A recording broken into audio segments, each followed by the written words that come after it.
Hello, movie lovers, and welcome to the show. Just when you thought it was safe to join us for another podcast and everything, we decided to do Jaws. This is actually the 50th anniversary for Jaws, and I have my good friend Don here with us. And also, too, we're just two podcasters that wants to swim with bow-legged women. So let's go on ahead. Let's jump into Jaws, the 30th anniversary. Let's do it.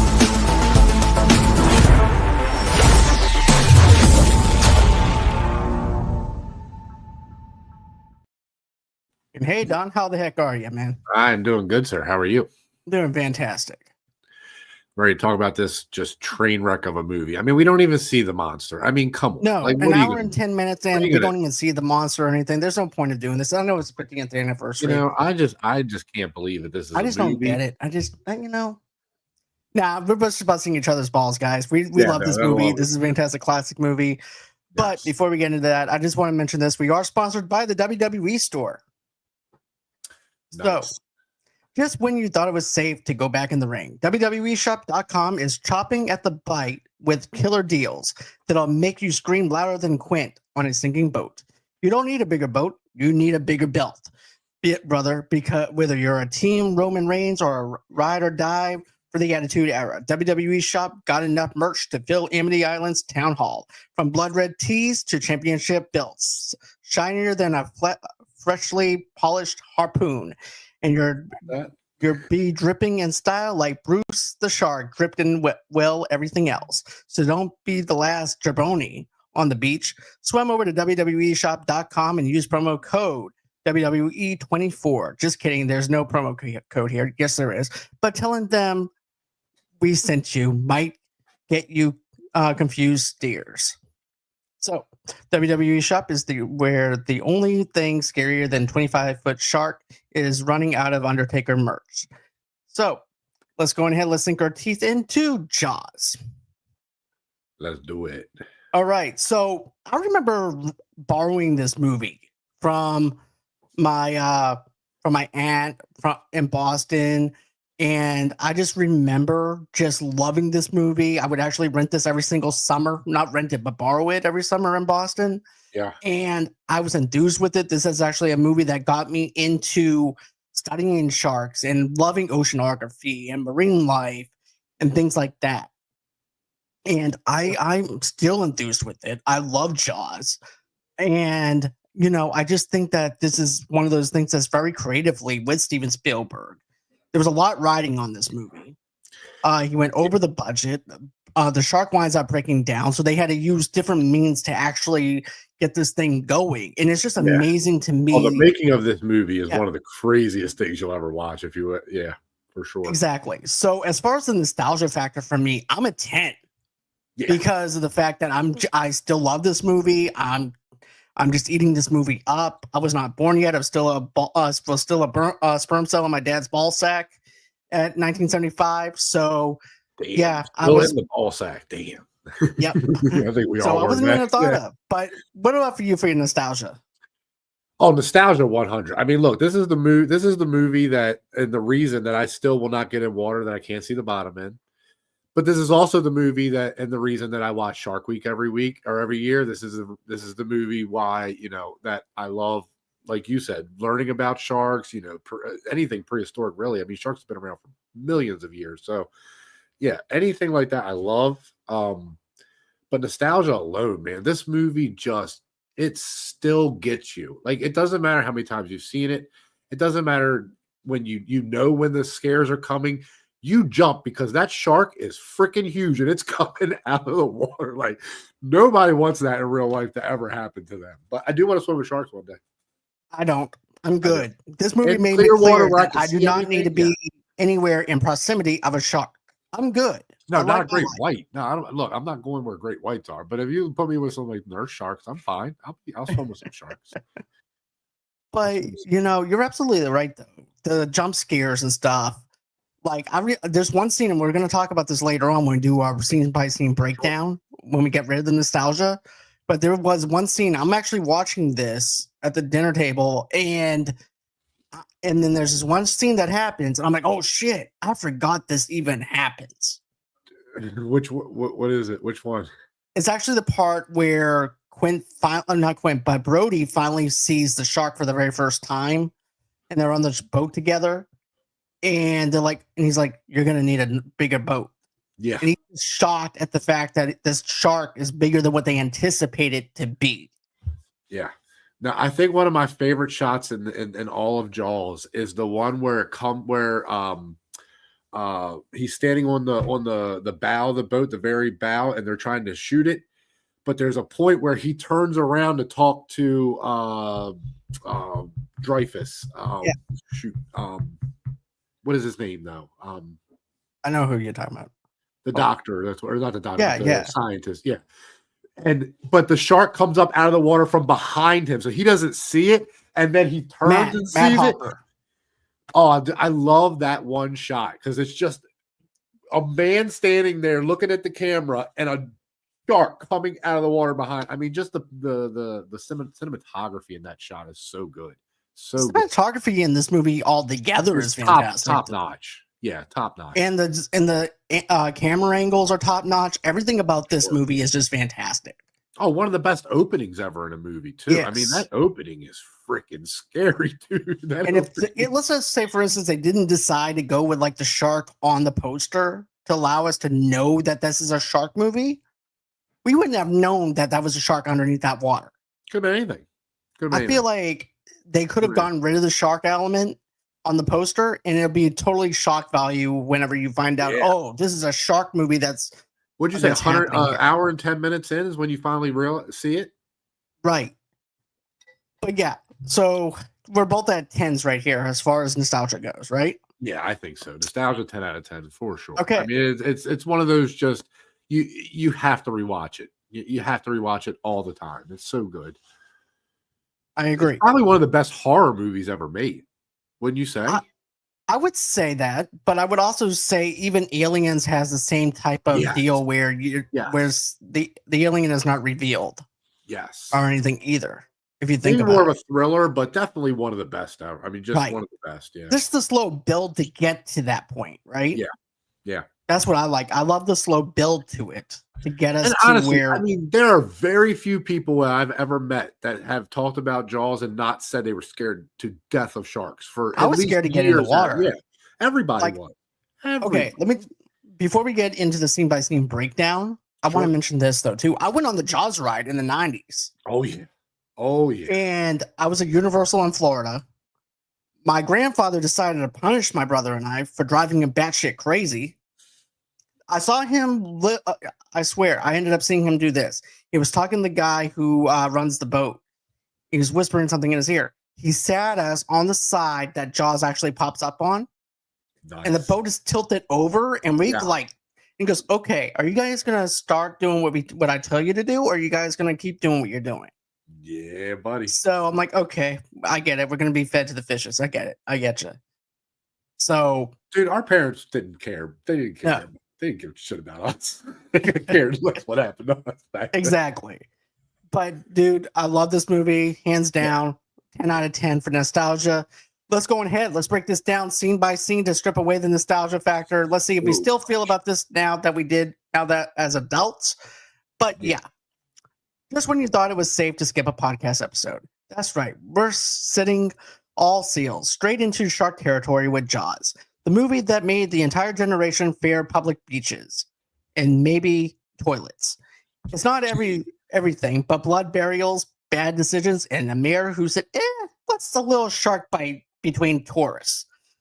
Yeah, worst person ever. By far. Yes. Worst person ever. We're talking about Spielberg's ocean masterpiece, the one where the shark isn't the only thing chewing scenery. So strap in, grab a chum bucket, and whatever you do,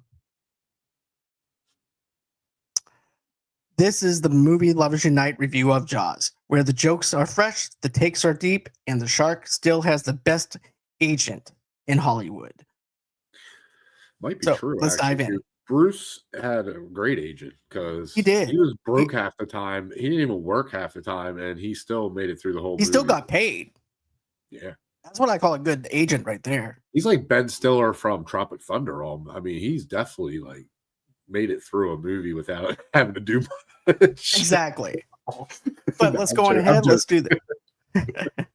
During a party at the beaches of Amity Island, a young woman named Christina, which is also Chrissy Watkins, leaves her boyfriend, who later becomes an unconscious and goes skinny dipping while swimming out towards the nearby buoy. She is seized and grabbed by something below. From surface that thrashes her around, she tries to grab onto the buoy to pull herself up, but the force drags her underneath the ocean. Chrissy is reported missing and the remains are later found on the beach by the deputy of police chief, Martin Brody. The medical examiner informs Brody that she was killed by a shark. Brody plans to close the beaches to ensure the safety for the people, but is overruled by the Mayor Vaughn, who fears that reports of a great white shark attack will ruin summer tourist season, the town's primarily source of income. So let's talk about the opening scene that we mentioned. So I love this party scene that's happening, right? And everybody's just having a good time. It's this light into this darkness that's about to happen to Chrissy. And this guy's about to get lucky. He's about to go ahead and get laid. She's about to go ahead and give it to him. And well, she winds up going under. Yeah. But just the fact that she goes skinny dipping. And there's something scary about the unknown of something that's grabbing you from underneath that you cannot see. Yeah. And just the way that it grabs her and just curling her around like a baton. And then she gets onto the buoy and you think, oh, good, she's safe. But no, she gets pulled under. And you're wondering for the first time, if you haven't seen this movie for the first time or anything, like, what the hell happened? What's there beneath the surface of this ocean? What pulled her under?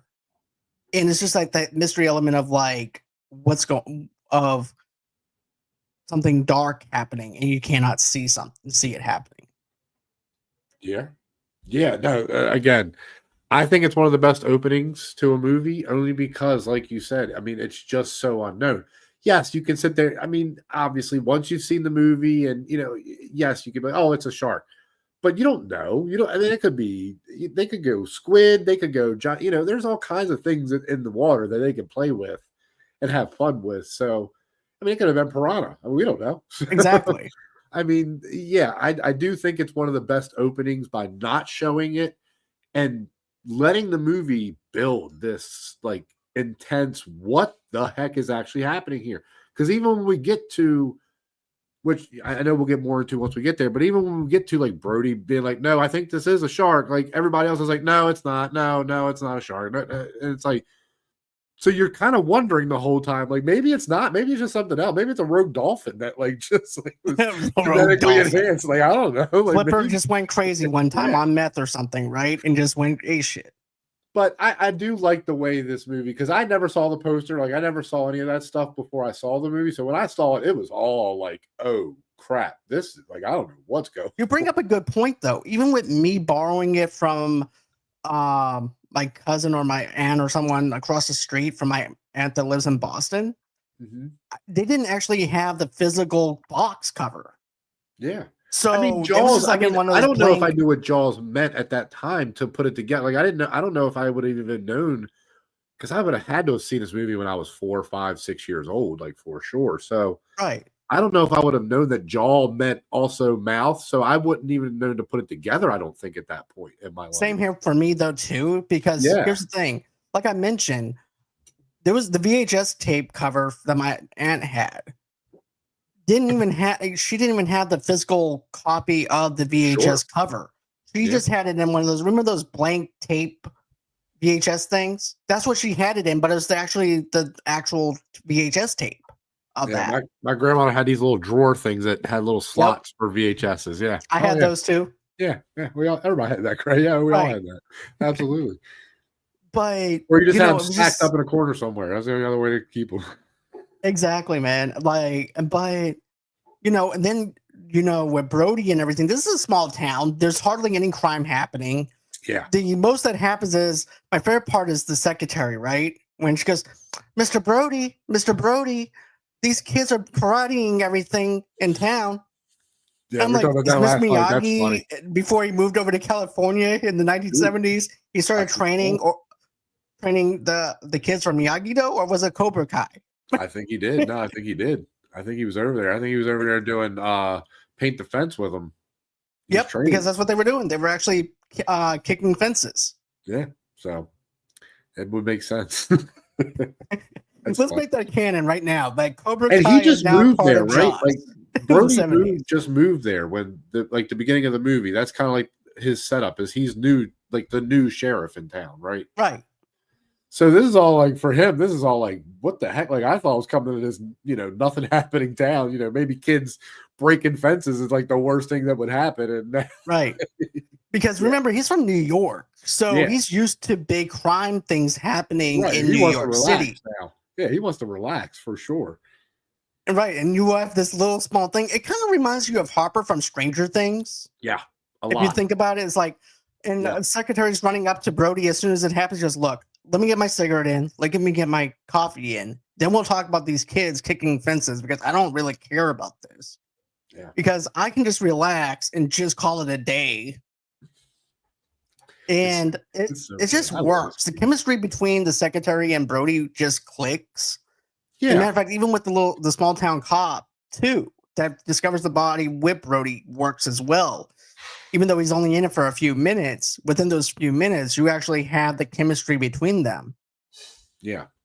Well, I mean, Spielberg's a great director too, man. I mean, he's going to get the best out of it. I mean, look, there are some cheesy parts in this movie. Like there are some people that, deliver some cheesy lines once in a while, but overall, I think everybody has pretty good moments in the movie.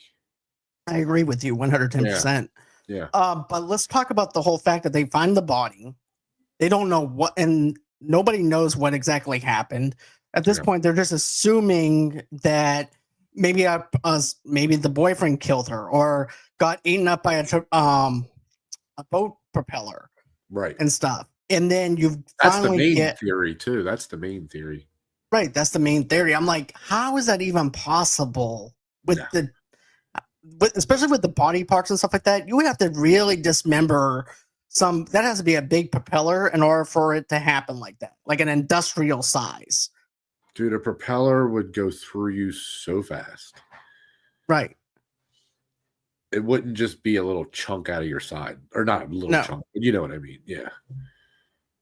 And then you have the mayor who is like, look, let's not panic or anything like that. We don't know for sure if this is a shark or anything. This is not good for business. I have tourists coming into my town.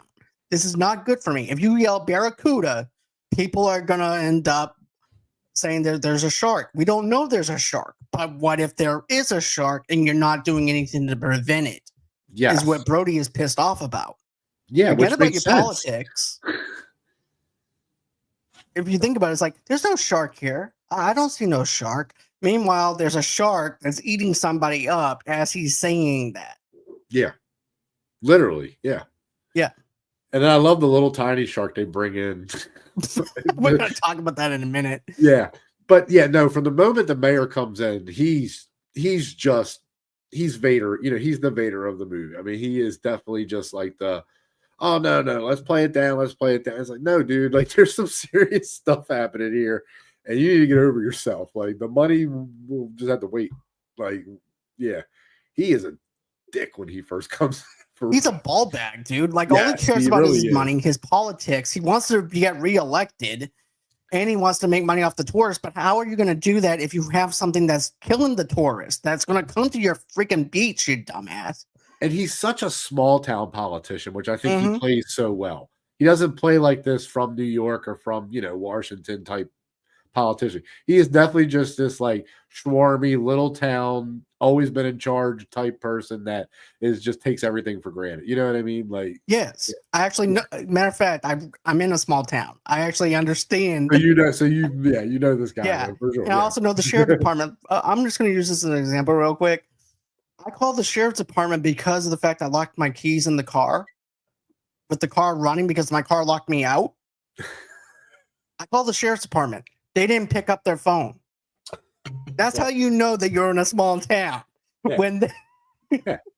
No, dude, no, you gotta understand. Johnny down the street was, doing something he shouldn't have been doing. So that was it. Everybody's out for the day. Exactly. But anyways, let's go on ahead. Let's talk about this other scene. I said After the little medical- Johnny, and I know your name is John, but I didn't like mean I you didn't do it. specifically. It was just a weird. That's just so funny. I love that. Anyway, go ahead. All right. After the medical examiner falsely concludes Watkins' death was on an account of This boating guy's a joke, accident, isn't he? This guy's a joke from the Yeah. beginning. Yeah. Bodie reluctantly goes along with the explanation. Later at the beach, the shark kills a young boy swimming on the raft, and swimmers struggle to get out of the water. The boy's mother places a bounty on the shark, sparking an amateur shark hunting frenzy and attracting the attention of local professional shark hunter Quint, who offers to kill the shark for 10 grand. Two men plot to catch the shark by attaching using a roast on a hook hitched to a wooden jetty. The plan goes awry when the dock is pulled apart by the shark, which almost takes one man to his demise. Marine biologist Matt Hopper examines Chrissy's remains and determines unequivocally that she was killed by a shark, not a boat. Yeah. So let's talk about the fact that this mother puts the bounty on the shark. Then you have her going up to Brody, and then she slaps him in the face and she said, "You knew that there was a shark in the water. Yeah. And you did nothing about it." I'm like, yes, he knew about it. But at the same time, it's also the mayor's fault because he also has to still go in line with the politics of the town and it was all the mayor's fault on that. Yeah, and he overruled it absolutely Brody on it. was. Yeah, 100%. But a little fun fact, though, that actress really did slap the actor in the face. Yeah, I saw that. I've seen that before. Yeah. Because she didn't know how to do a proper slap. So she ends up actually hitting him in the face. Yeah, I think he told her to, though, too. Like, he's like, just go ahead. He's like, you know, I mean, why not? I mean, it's going to hurt what, for 10 seconds, 30, 20 seconds, like whatever. Take a hit. Right. Oh, I would never do what Michael B. Jordan did in Rocky, though. I would never do that. No. Never doing that, but. Or Drago. You don't want to do that either. No. But you know what, though, man? There's actually another little fun fact, though. The kid that the mother, you know how the mother's wanting the revenge for her son's death? Yeah, okay. Well, get this. The kid that played her son opened up a restaurant and named it after his mother, after the mother inside the Jaws movie. Okay. She went to eat at that restaurant, and she's like, "I noticed that my character name is in there." He goes, "Oh yeah, you were my mother on the set of Jaws." So 20 years later, during that time, they actually had a little small reunion. Oh, that's cool. That's cool. Good for that. Yeah, good for them. That's cool. But I like that. I do like the introduction to Quinn at first. You actually kind of see him asking for the 10K. He's sitting inside that little office meeting, but not office meeting, but the town meeting to try and get the shark. Yeah, I'll do it for you for $10,000. Dude, he's one of the best walk-ins ever. Like, dude, are like introductions, I should say, to a character.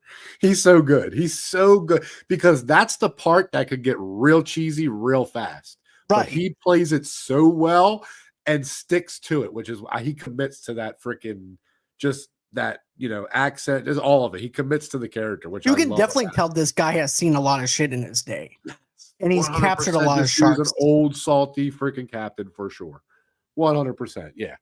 I just love the way he plays it because, like I said, I just feel like that part could be so cheesy so fast, and it never is. I don't feel like he's ever bad.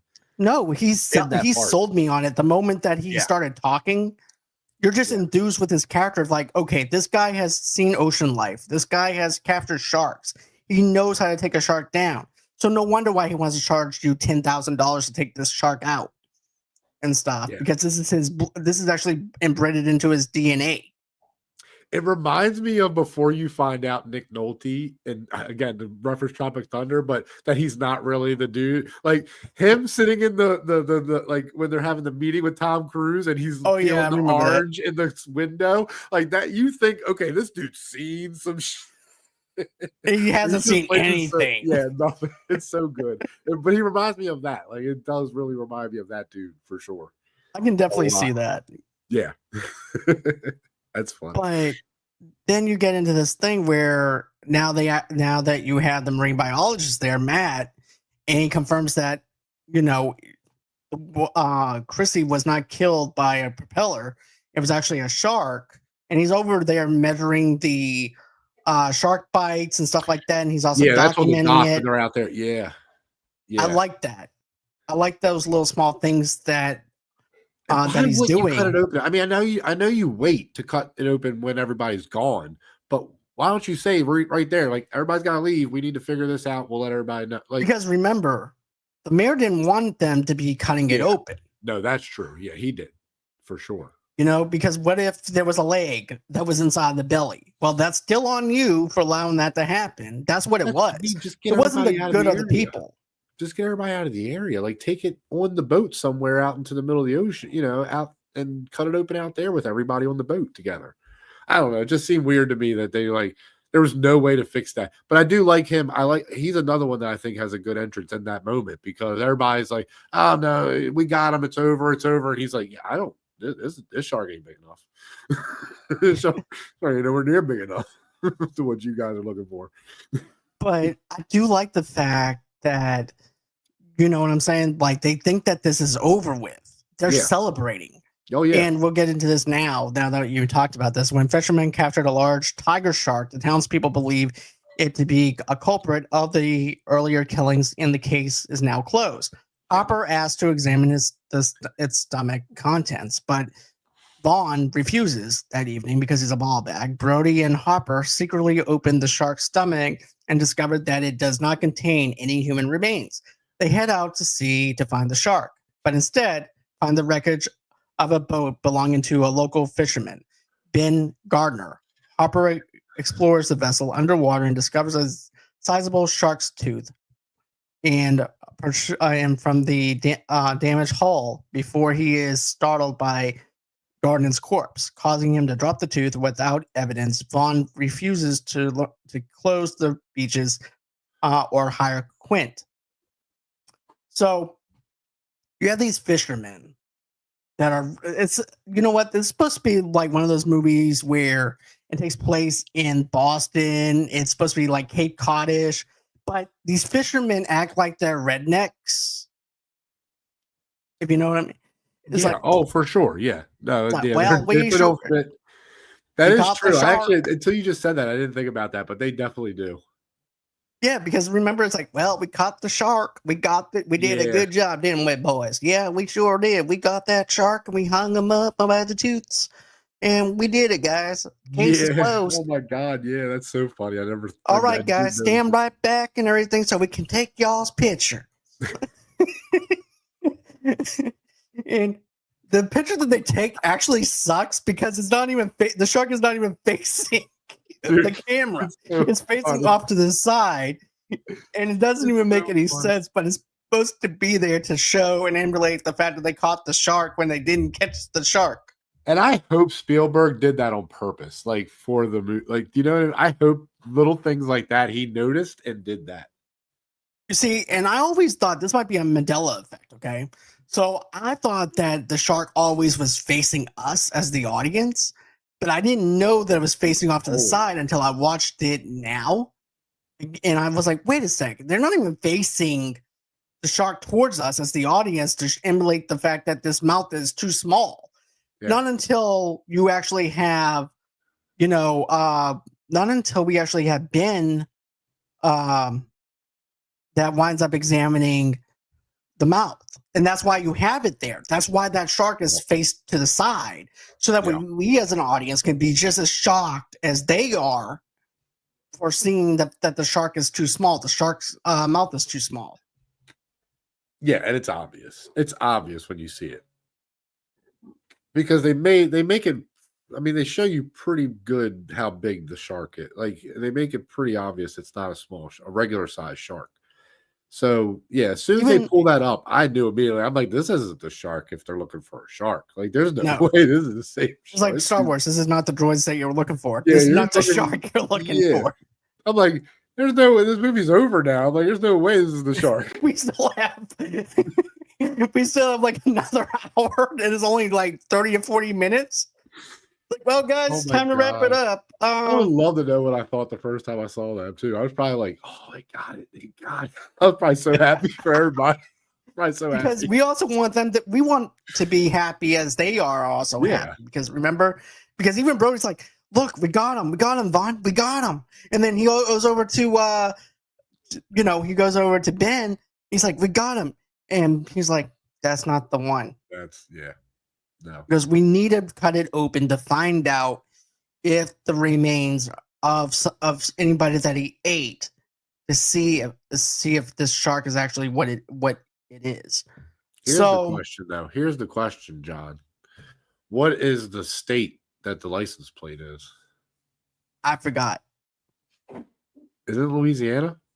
I don't know. I never noticed I don't it. I didn't remember even that. pay Actually, I'm thinking now. I know it's blue. Right. I know it's like a light blue. Oh, maybe. Oh, wow. I thought it was Louisiana. I really do think it's Louisiana, though, for some reason. Hold on. I got it pulled up right now. Yeah, you got to look it up now because now I want to know because I'm like, wait a minute. Am I crazy? Okay. At Sportsman's Paradise, Louisiana, 73. Louisiana. Louisiana. Yeah. How the... It's like a baby blue with like yellow on it. Yeah. I'm looking dead at it, man. Like it says 72 to 73. I was right. Like I didn't even notice it. I just took it at the fact, okay, that's a license plate. He ate a license plate and that's it. And that's exactly why it's there. Yeah. It's like, okay, this is not the shark you're looking for or anything, because it just has a license plate in it. And I don't think at that time, I don't think they were like, there's no internet. There's no way people can look it up or anything like that. They'll just go with the fact that there's a license plate in the belly of the shark. I know why I know it. Shark Week. Okay.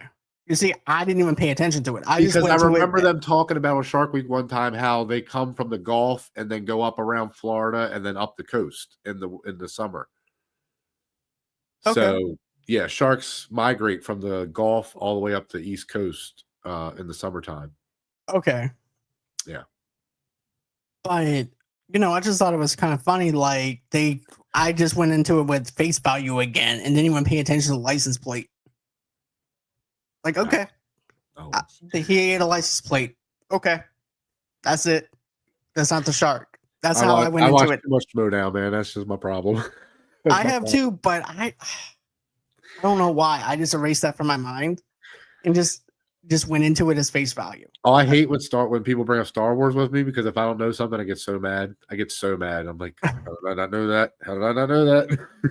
But the other thing, though, too, that actually gives away how big this shark is. Remember when the two dumbasses are on the dock and they're fishing and trying to catch this shark, and the whole entire dock just winds up, you know what I'm saying? Winds up going in the water because of how big the shark is. And he almost dies. I know we mentioned it before, but I wanted to mention it again because of the fact that we didn't really pay attention. We didn't really talk about it that much. Yeah. But it just goes to show you how big this shark is, even in this mystery of something in the dark that you cannot see. That makes it even that much more scarier. Dude, again, it's moments like this that really drive home just that, like, okay, this is something serious. Like when you see it, understand it's going to be big. So, okay, so this is what I really like about this. At this point, you have Brody at home. You have his son sitting next to him, and he's over there copying him, doing everything that Brody is doing. Yeah, Brody is beside himself right now. He's depressed. He doesn't know what to do. The mayor's not listening to him. And then Ben comes over. And they talk about the fact, do you think this is actually the shark or not? He goes, no.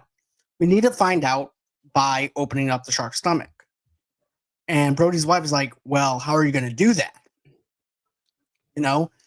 He goes, well, I'm the mayor.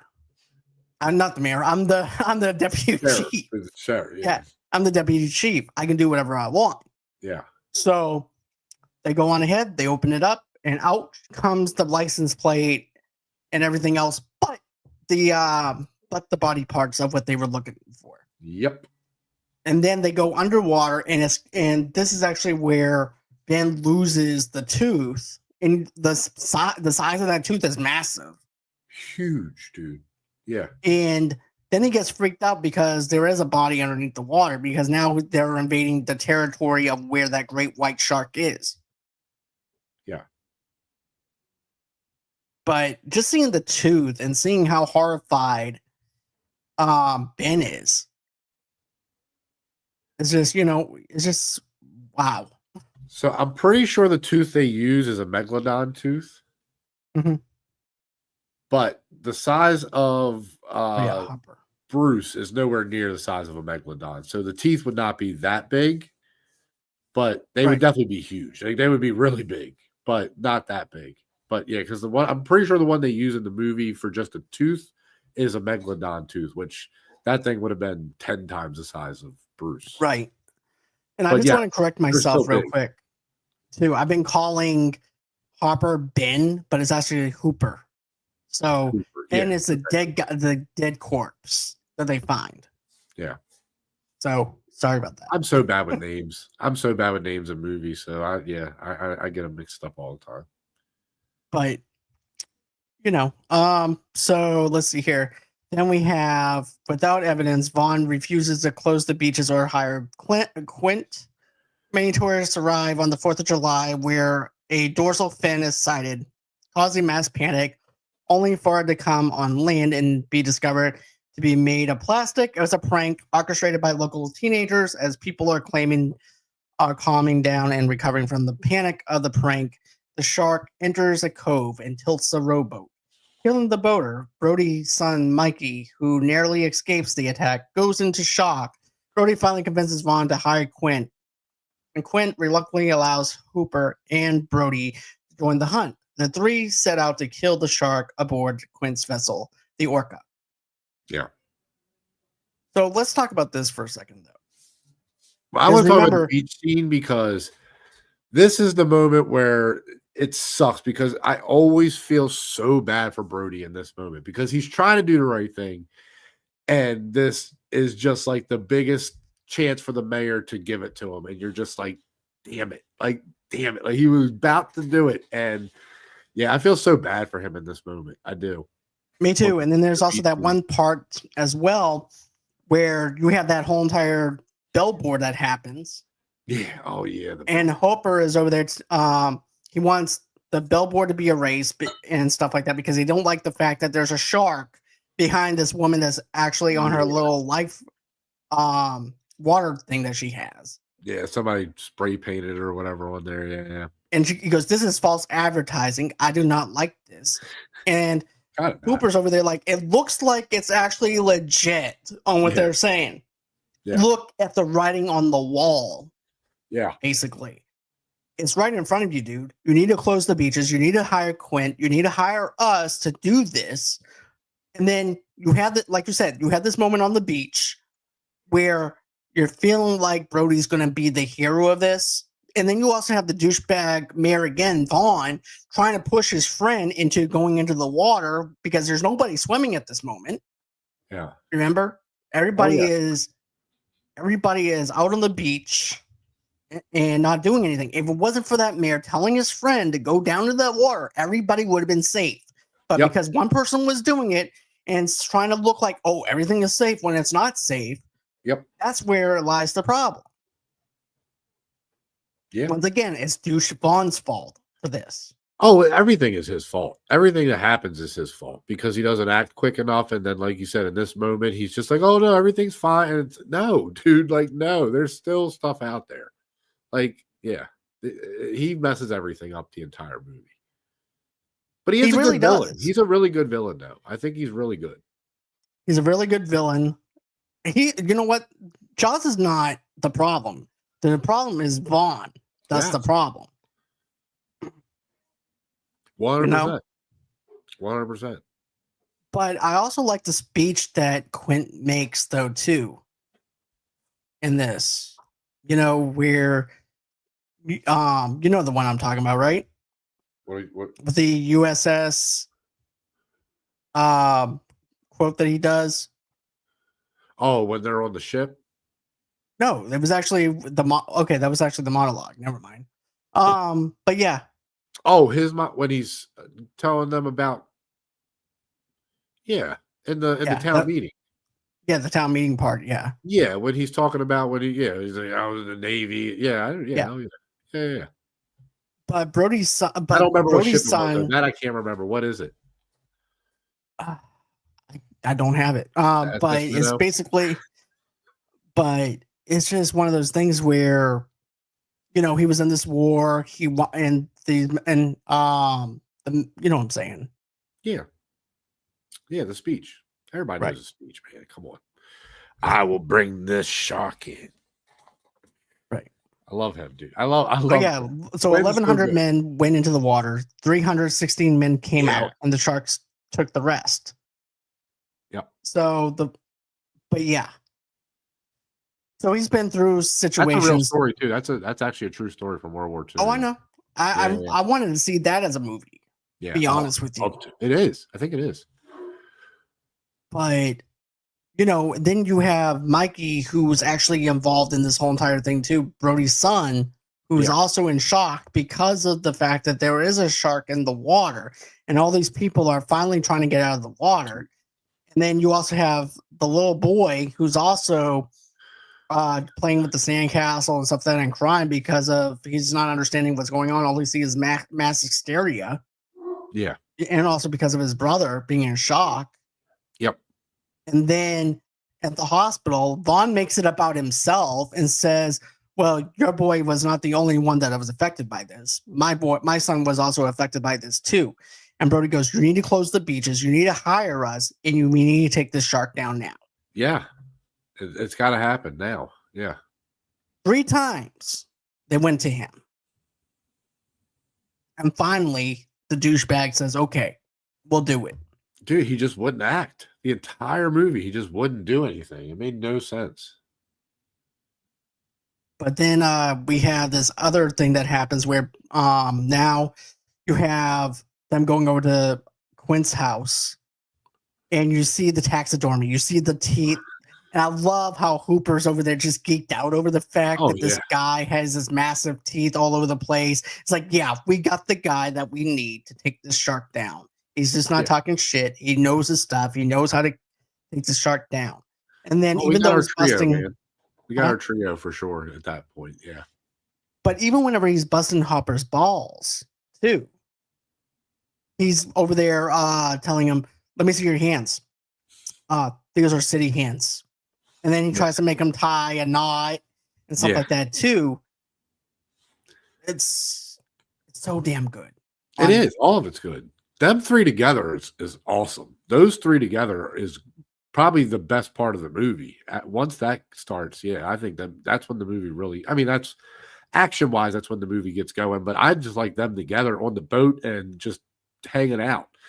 When they're first on the boat, that first night on the boat when they're getting drunk is one of the best. We're gonna get to it. We're gonna get to it because I like those little. Yeah.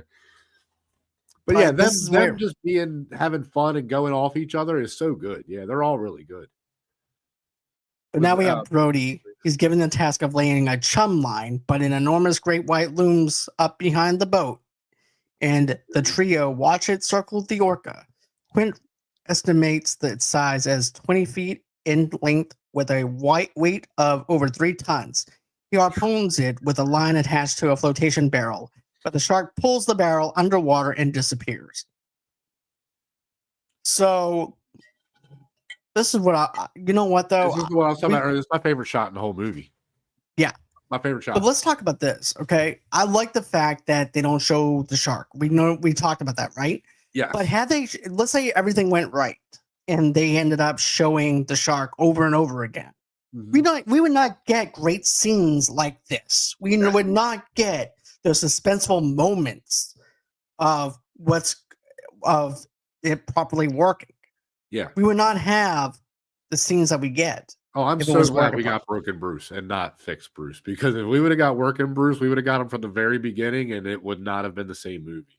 No, the suspense the slow tension would not have worked. Yep. It would have been fast paced. The 2 hours would have been like for nothing, I believe, anticlimactic. But with this, everything works smoothly. I think so too. Yeah. Yeah, I agree. Because this moment is just you can't see this moment and not go, oh, what the no? Get the like that is like the biggest fear ever, dude. If you're in the middle of the water on a boat. Exactly, because think of it like this though too, man. Like when Brody is throwing the chum out, and then you see that you get to, and gets this. I'm actually watching the water behind him. You Yeah, see the shark, dude. and like, and I'm like this. I would like this. You're like, oh shit. Like I Because he actually looks away, so he doesn't see it coming. Only we do, man. And it's just that moment. And when he turns and oh man, it's just so well done. it was It's perfectly so well balanced. There was no music, I don't think, either, to set no, that part up. no, because they're talking at that moment. They're just kind of going back and forth talking. Yeah, yeah. It's And like I then said, it's my favorite shot in the whole movie. That him with his head towards the camera, face to the camera, and not seeing it coming. It's still one of the scariest things I've ever seen. It just it's scary. That's scary right there. but what do you think of the whole fact with the harpoon and and then all of a sudden the barrels go under the water? Dude, those are huge barrels. I'm thinking there's no way. Like, what? Like, I still to this day don't understand that one. Like, how does this thing take on three? It takes on three eventually, and And it doesn't even one of fall. them, It doesn't even slow it down. the one is just nothing to it. It just disappears immediately. So Yeah, now we had the men retire to the cabin where Quint yeah. relates to his experience with sharks as a survivor of the sinking of the USS Indianapolis. The shark returns Indianapolis. damages. Huh? I said the Indianapolis. Yeah, that's what it was. Yep. The shark returns damages the hull and slips away. At reapers in the morning, Brody attempts to call the U.S. Coast Guard, but Quint destroys the radio, enraging Brody. After a long chase, Quint harpoons 2 more barrels to the shark. So now you have 4 barrels on him, Yeah, and the men tie them both to the stern, but the shark drags the boat backwards, forcing water onto the deck and flooding the engines. Before Quint can sever the lines with a machete, the stern cleats are yanked out. He then heads towards shore, hoping to draw it into shallow waters and suffocate it in his obsession to kill the shark. Quint burns out the orca's engine. yeah, So I like this time of night, right? Where everything's settling down. They're getting the chance to actually talk to each other and get to know each other a lot better because they've been busy trying to hunt the shark, right? And the thing that I liked about this was the conversations between Hooper and Quint, and they're yeah. trading battle scars with sharks. Yes. Because well, I'll drink to your leg, I'll drink to your leg, and then you have them singing, "I'm tired and I just want to go home." Yep. And then you have Brody over there laughing. And every single time when you have a moment of where characters are happy, that's when shit goes down. Yeah. Oh, dude, And then that's all of a sudden, that you see first the flashing lights of the barrel, and you're like, "Oh shoot!" But that first thump too, like when it hits the boat the first time, I'm like, oh, like this thing's getting serious. So he's ready to fight. But yeah, I agree with you. This is one of the better moments in the movie with just characters just having fun. And like you said, swapping war stories and just having a good time, man. It's a really fun scene. I do love that scene a lot. I do too. It's just a fun little drinking thing that they're doing, trading war stories, and I'll drink to your leg. I'll drink to your leg. Oh, let me see this. And there's Them two are at odds the whole time, and this is the first time where they're kind of getting along. So it's on really like common cool. ground. Yeah, Right. it's really cool to see. Yeah, And the funny thing is, you see Brody over there looking at his scars, like, "When do I have this show?" And it's like, yeah, I know, right? he looks, Yeah. he's like, "Eh." And I want to be like, you know what? I got this from my wife. Yeah, right. That's This funny. little dot right here, that Yep. there was like some hot barbecue sauce that was still hot from it coming out, so she burned my arm on it, and so I burnt my arm on an accident. And he's like, "Nah, I'm not even going to talk about it." You're not in this one. You're not in this one, Brody. Sorry. That's funny. But Though, I just love it. I mean, the back and Yeah. forth, everything just works with it. Yeah. And then this is like this really scene is the scene that leads into the finale. I mean, this is the ramp up from this point on, it's pretty much action. Right. There's really no like breathable moments after this. My question is this: do you think that Quint had cabin fever when he smashed the radio, or do you feel like it's like, no, we don't need the Coast Guard. We're not pulling away from this mission. Yeah. We have people that are dying on this beach, and I need to get the shark and have his mouth planted on my wall. Yeah, and not only that, but you know what else I like though too about that whole entire voyage of them heading out? You see the wide angle. You see this shot of the mouth of this city to actually emulate the shark that's eaten this town alive. Yeah. So I like how they did that, but I feel like that this is Quint's mission is to get rid of the shark by any means necessary. I don't feel like he has cabin fever. I feel like it's do or die. Yeah. I don't think I would say cabin fever. I think it's more just like, I can do this. I don't need help kind of thing. You know what I mean? Like, I have you two. As long as I got you two, I'm good. Like, I can do this. I don't need anybody else to help me out. Right. Yeah, definitely that. Yeah, definitely that more than cabin fever for me. And you have Brody, who's also pissed off at Quinn at this time. He goes, that's just fucking great. Yeah, oh my God. Banging on the... Oh. But dude, like, you're trying to catch a shark in the middle of the ocean. I'm going to get mad too in that moment. Like, I'm going to be real mad. So I get it. This is fucking great. Let's just keep on banging the shit out of it. No, I get it completely where he's coming from for sure. So with Brody? Yeah. Yeah, Brody. Yeah. But yeah, and then of course, Quint tries to sever the lines with the machete, and then you see that the shark is dragging them, and it also floods the engine. We have the wall, and then they're having to fire extinguish the engine room and stuff. Yeah. Too. Not only that, but I want to say this: Brody and Hooper are the two clumsiest people on that boat by far, right? Yeah. I mean, the Brody freaking air tanks earlier. The tanks. The tanks before that, and yeah. And then you actually have Hooper, who gets. You remember when they were trying to tie stuff off? Oh yeah. Oh, absolutely. Yeah. And then Hopper winds up getting caught into that whole entire crossfire of that. He almost got his foot stuck in the rope when he shot the spear, the spear gun the first time or the second time, something like that. Right. Yeah. Oh yeah. There's all kinds of mess ups on it. There's everybody's messing up. Like they're the most. They're all lucky they're alive. People. Yeah, they're all lucky they're alive at the end of it. Then after this happens, we have with the boat immobilized, the trio attempts to a desperate approach. Hooper dons scuba gear and enters the ocean inside a shark-proof cage. I like how Quint, whenever he first sees the cage for the first time, remember when they're just he goes, going into the cage, huh? Man comes in, cage. Man comes out, cage. Kind of like, I'm just paraphrasing. Never. I would never. Nope. No. So, intending to lethally inject the shark with a hypodermic spear filled with, it's just a hypodermic needle filled with some stuff to actually knock the shark out. Poison. And attacks and demolishes the cage. Sleeping, right? Put them to sleep, right? Right. Yeah. But, so let me just tell you guys, okay? So, I think it was supposed to be like, what, 20 cc's I said, Don? Yes. Okay. 20 cc's, and this is supposed to be a big, huge shark. Yes.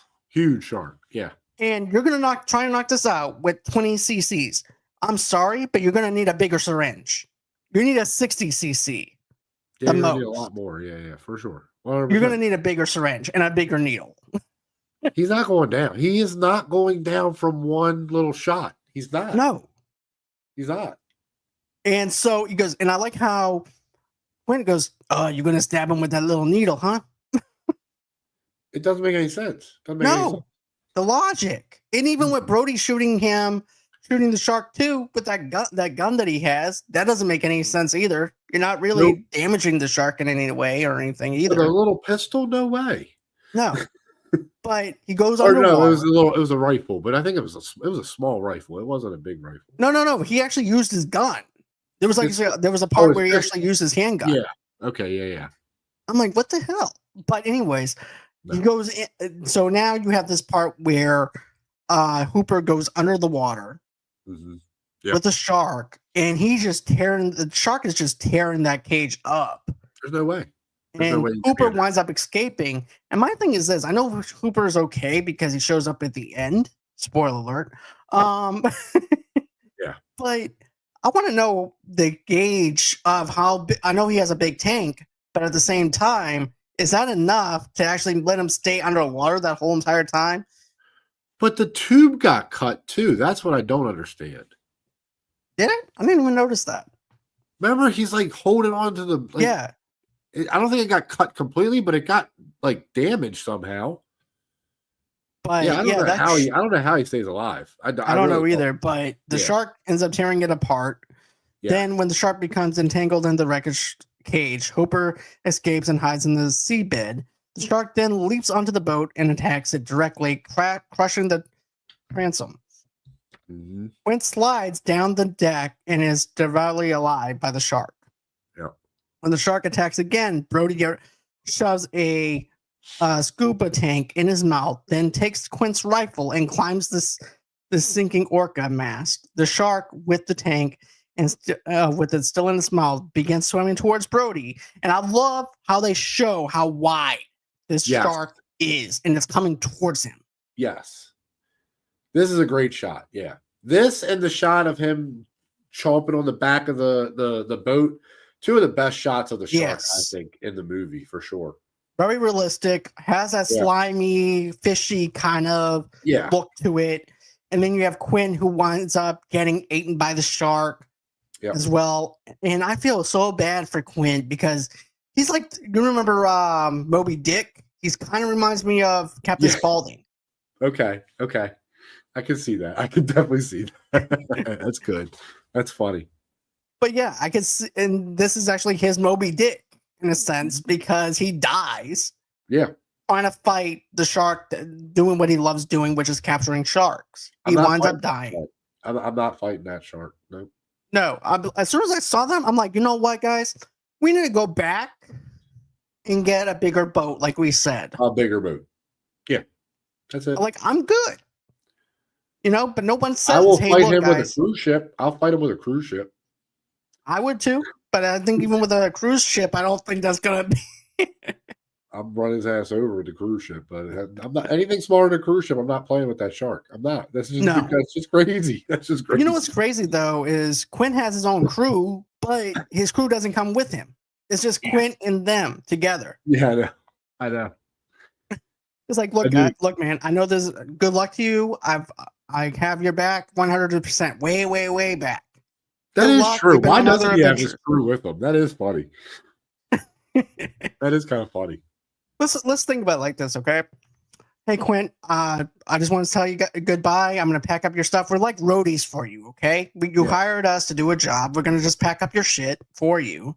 Yeah. And, you know, we're going to watch the shop for you because I'm sure there's going to be some people that want some souvenirs for teeth. So we're just going to watch the shop while you go on this voyage with these other two people. I'm assuming because, that is kind of weird that, like, because I think, you know, obviously I think immediately of, like, what is it? Deep Sea. What is Deep Blue Sea? The show, like where they go for crabs and lobster and stuff up north. Deadliest Catch. Okay, yeah. I think of that immediately. Now, obviously, it's the 70s, so it's going to be a smaller boat, but I'm thinking he's got at least 2 or 3, 4 people with him that are out there fishing with. You know what I mean? Like, you would think at least. Yeah. Right. But you would think that, but. Yeah, but he's all by himself. He's just out there. He's out in the middle of the ocean, I guess, just freaking by himself. I don't know what that dude's doing. Well, he's dead now, but I don't know what he's doing before this. But this is where he takes Clint's rifle and climbs the sinking orca's mast. The shark, with the tank still in its mouth, begins swimming towards Brody, who shoots the tank, causing it to explode and blowing the shark to pieces. Hooper swims to the surface, and he and Brody, Hooper swim, and him and Brody use the barrels to swim back to shore. Yeah, well, they swim to those rocks first. Right. Yeah. But he's like, "Smile, you son of a bitch!" And then, great line. Great line. The whole entire shark just blows up. Yeah, great line. Which we're not going to talk about it right now, but Jaws 2, screw you for trying to bring him back and say he was alive. This time it's personal. Yeah, the bitches. trying to show us that Jaws was still alive in the second one after And being we a stalker. We watched him blow up. Like we My watched. question is him this though, man. explode. Like, what's so special about the Brodies to where this time is personal? Yeah, I know. Oh no! Once you get to the what is it? Revenge 4? Is it 4? Yeah, 4. Oh my god! By then, I'm so mad at that. I hate that movie. So I used to like part 3 just because of, and I know it's stupid as hell, man. I know this scene is stupid, yeah, but it's that scene where they see Jaws and it's coming towards you. Oh, there was a Jaws 2. Should have been Son of Tamika. There was a Jaws 2.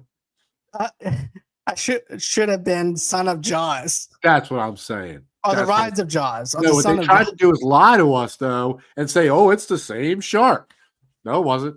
No, it wasn't. It blew the fuck up. I saw it blow up. You ain't telling me. Me too. This was not an off-screen death. This happened in front of my face. Isn't it just a regenerated shark where it's like I don't know.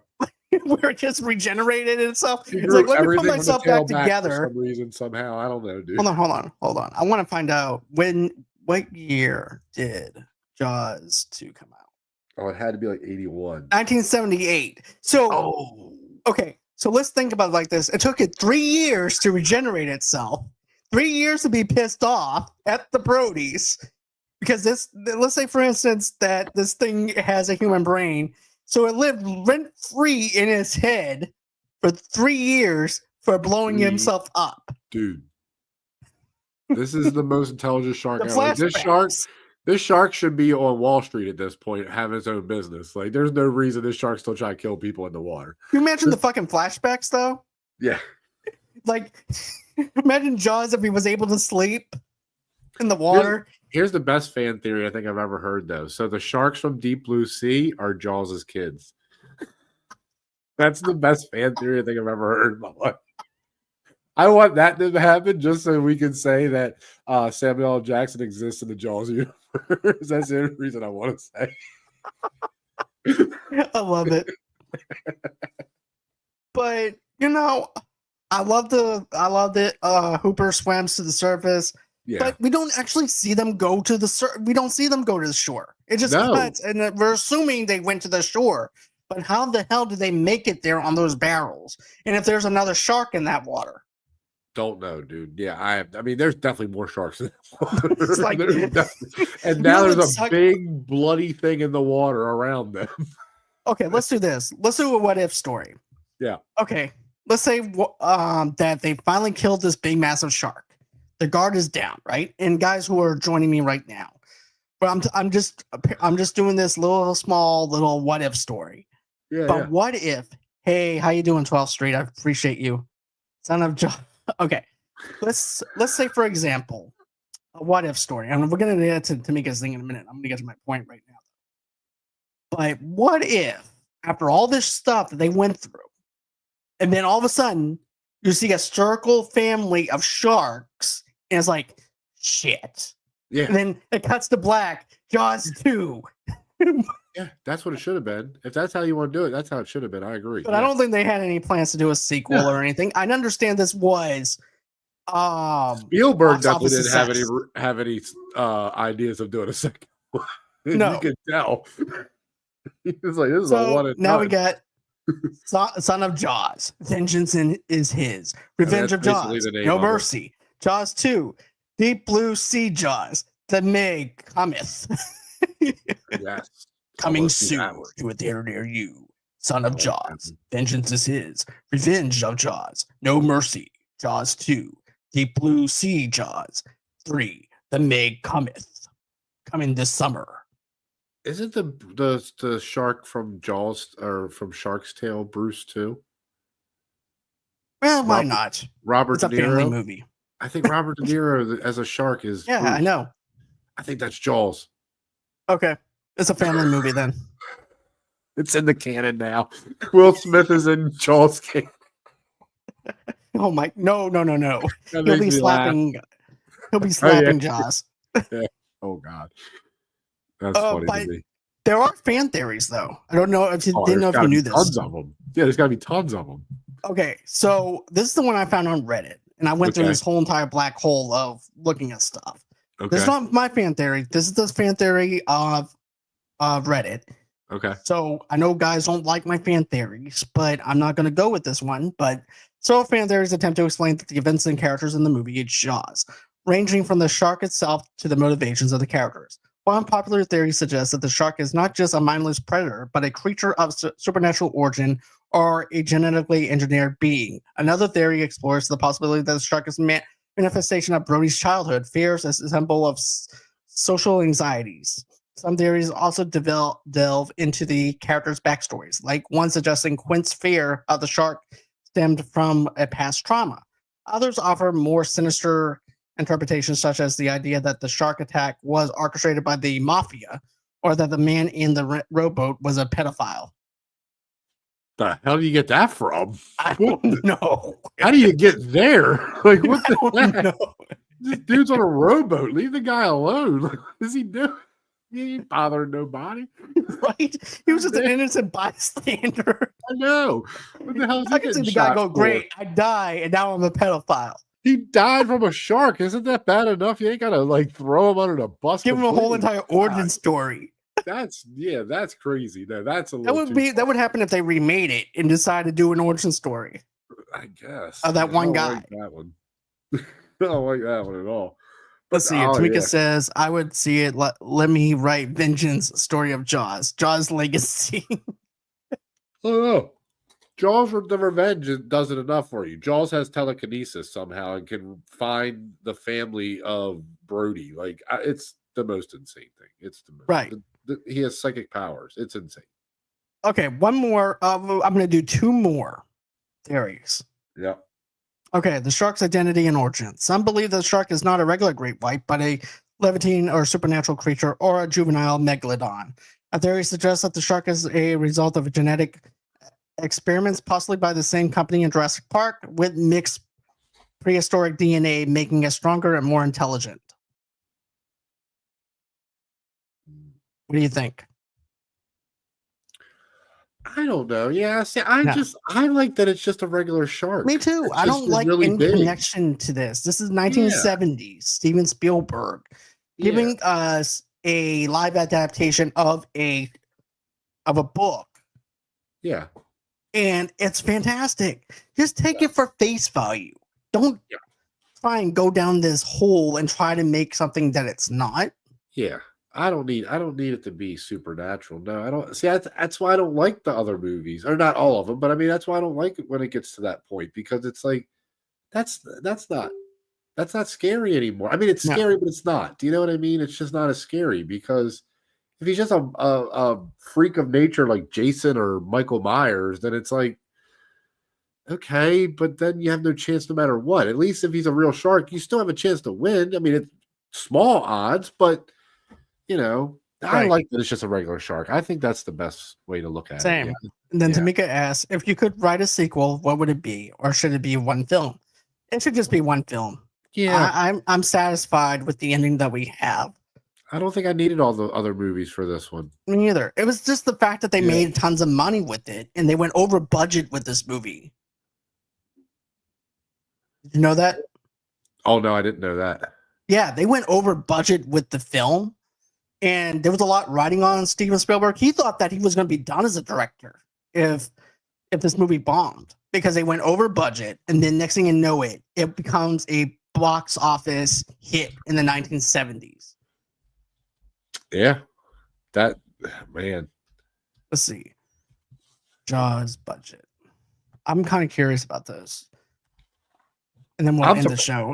I'm just surprised it went over budget. I mean, I guess not. I mean, I guess that makes sense. Yeah, I mean, it's a okay. The Jaws budget was between $7 million and $9 million. Oh, that's nothing even back then. That's so if you look at it today, it'd be $250 million budget. Today, that would be 7 to 9 million. If you think about it, 150 to 250, because it's basically how much you pay for. Wow. I would have thought that wasn't that much back then. Even in the 70s, I would have thought 10, 15 million would have been like. But with inflation. No, that's what I mean. I would have thought 10 or 15 million would have been closer to like $250 million movie. Even in today's time, or am I wrong? Oh, no, I don't know. I honestly, I don't know. I just thought it was a small budget movie at the time. I didn't think it was a It was a small budget. It was between $9 million and $7 million. Yeah. and it made Oh yeah, I mean, I guess 477.9 million. nowadays, yeah, 250 million really isn't that much nowadays. Yeah. for So a it'd been movie. a $250 million budget Yeah, that is true. with inflation. But Sure. Jaws actually grossed $477.9 million worldwide. That's crazy, dude. That is that movie killed. Literally, that movie crushed. So yeah, now you know That is why they decided to do crazy. 3 sequels. 479 million? Yeah, Jeez. Yeah, that's worldwide no now. wonder. Yeah, no wonder they were making sequel after sequel of that. Before we end this show, though, let's go ahead and show everybody our Jaws shirts. Absolutely. I love this shirt. Check this out. Black and white. That's awesome. That's awesome stuff right there. But your shirt kills it, dude. Your shirt Thank is you, the man. best. Yeah, I love that shirt. By Cavity far. Colors does a fantastic job. If you're into horror merch and stuff, Cavity Colors is definitely a great place to get merch. I actually bought my Crow t-shirt and long sleeve shirt there. Yeah. So I definitely recommend it. I like your shirt, dude, for sure. Thank you. Yeah. Smile, you son of a bitch. But yeah. It's a great quote, too, to have. But anyways, guys, Don, do me a favor. Tell everybody where they can follow you at. Yeah, I mean, you guys can look for me on Multiverse of Geekdom. Also look for me on the Game Guild, the Gaming Gilded guys. Yeah, I heard that channel. Yeah, it's a good channel. It's a good channel. But yeah, I don't really have other social media right now. So okay. Yeah. All right, guys. So we're gonna be doing The Departed soon. Yeah, with Don. So we'll let you know when we're gonna do The Departed soon. So go ahead, go to Dunkies, pull around, go see it. Go to Dunkies, go get you some Dunkies. That's Dunkin' Donuts. What? Leo. It's got Leo in there. DiCaprio. Oh, Leo. Great. Bang a Yui. Oh, and go see a Stady. So there you go. Yeah, exactly. So we have that coming up. We also have I Know What You Did Last Summer. I have Stu and Smith coming back from It Doesn't Hold Up podcast. I've also got the Doom Generation podcast coming back in August. We're going to be doing Airborne. We're going to be doing that 90s movie coming out. Josh Prey will be coming back again. Announcements to be coming soon, but the name of the segment that we're doing is called Who Asked for This? Okay. And basically, who asked for Jaws 2? Nobody. Exactly. Except for the That's our studio segment. execs. Except for the studio execs. That's our segment.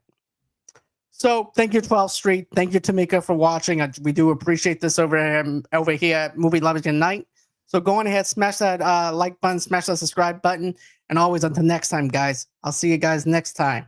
Have a good one. This face here. This face. Later, guys.